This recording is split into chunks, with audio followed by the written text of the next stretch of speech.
Year 3 English. Ottoline and the Yellow Cat. Today's objective is to discuss how the story is linked together to make sense. Chapters 9 and 10. That night, as the lapdog slept in their basket, the Yellow Cat tiptoed up the stairs and out of the door without a sound.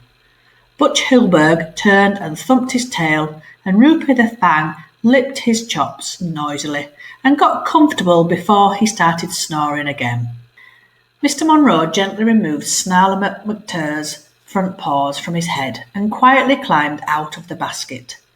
Reaching up, he tugged his bow undone and let the ribbon fall to the floor. Then he tiptoed across to the corner of the room. Mr. Monroe carefully tilted the loose floorboard. It gave a small creak. Clive woke up and saw Mr. Monroe with the loot. He let out a piercing screech. "Stop, thief!" But Mr. Monroe was prepared. He tied up Clive firmly with the polka dot ribbon, wrapping it once around his legs, twice around his wings, and 3 times around his beak. He then tied a bow in it and pulled it tight. "Oh," said Clive. Mr. Monroe then sat down at the table, picked up the telephone, and started to dial. Just then the doorbell rang and the lapdogs woke up. "What is it?" snarled Snarler McTurg. "I was having a wonderful dream about squirrels," yawned Butch Hilberg. "What's that terrible smell?" asked the Sundance pup. Said Clive the cockatoo. The doorbell rang again, and Mr. Monroe climbed the stairs and opened the door. 4 ladies came in. They looked strangely familiar. Mr. Monroe presented each of them with their stolen jewels. "Time to come home, you naughty, naughty boy," said Mrs. Armstrong. The Sundance pup wagged his tail. "Walkies," said Mrs. Smith. Rube the Fang barked excitedly. "Here, boys," said Mrs. Wilson, and Butch Hilberg rushed up to her. "Come to Mummy," cooed Pinky Nurembauer. "My little poodle-doodle, you'll never take me alive," snarled Snarler McTurg. The ladies thanked Mr. Monroe for all his help. They promised not to press charges as long as the lapdogs behaved themselves. When they had gone, Mr. Monroe locked the door of the old warehouse. Then he picked up Clive the cockatoo and set off towards the Pepperpot building. Chapter 10. The Yellow Cat climbed in through the window of apartment 243 and looked around. With one gloved paw, she reached into her bag and took out Mr. Monroe's drawing. She examined it carefully, then crept on tiptoe towards Ottoline's bedroom. Opening the door a crack, the Yellow Cat slipped inside. She didn't make a sound. Then she sneaked over to the cupboard and slowly opened it. Suddenly a light flicked on. With a startled meow, the Yellow Cat sprang to her feet and dashed for the door.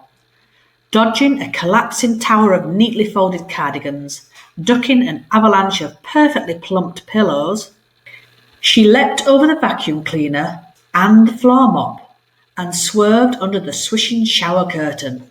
The Yellow Cat struggled to get a grip on the shiny doorknob. She was about to try for the window when 6 home-cooked custard pies sailed through the air towards her. An incredibly large bear jumped out of a neatly made bed. "Mrs. Jansen Smith!" yowled the Yellow Cat. The bear caught her in a big bear hug. "Curses!" hissed the Yellow Cat. "Hello," said Ottoline. "You didn't really think you'd get away with it, did you?" "Tell me how you did it," asked the Yellow Cat. "Simple. With the help of my friends," said Ottoline, "and a clever plan." Just then, the doorbell rang. It was Mr. Monroe and the pet police. "We'll take it from you, miss," said the pet police to Ottoline. "We've been after these 2 for quite a while." "What will happen to them?" asked Ottoline. "They'll be going away for a very long time," said the policeman, "to a petting zoo in the country." "Curses!" said Clive the cockatoo. Ottoline turned to Mr. Monroe and gave him a hug. "I'm very, very proud of you," she said. Mr. Monroe nodded, and Ottoline, who knew Mr. Monroe better than anyone else in the world, was sure that he was smiling. Just then, Ottoline saw the postcard on the doormat. She picked it up. It was from her parents. "Dearest O, we are on our way home. Pa and I can't wait to see you. Lots of love, Ma." P.S. Tell that nice bear he can stay as long as he wants. P.P.S. Please clear up those custard pies. There's a good girl. Now that we have come to the story of Ottoline and the Yellow Cat, what parts did you like? Did you predict this ending? A story mountain is a good way to plan the stages in a story. We start with an opening, and then we have a problem, we build up, the resolution solves the problem, and then we have an ending. Using the parts of Ottoline and the Yellow Cat, can you briefly bullet point and put something into each of the sections of this story mountain? And now on to our main task today. Can you write down how the objects and characters play an important part in the catching of Yellow Cat and Clive the Cockatoo? Ottoline's spotted ribbon, a light bulb, the bear in the basement, a doorknob, a butterfly net, Mr. Monroe's drawing, the pillow plumper Smith and Smith, and the home-cooked meal co. If you would like to do the extension tasks, here they are.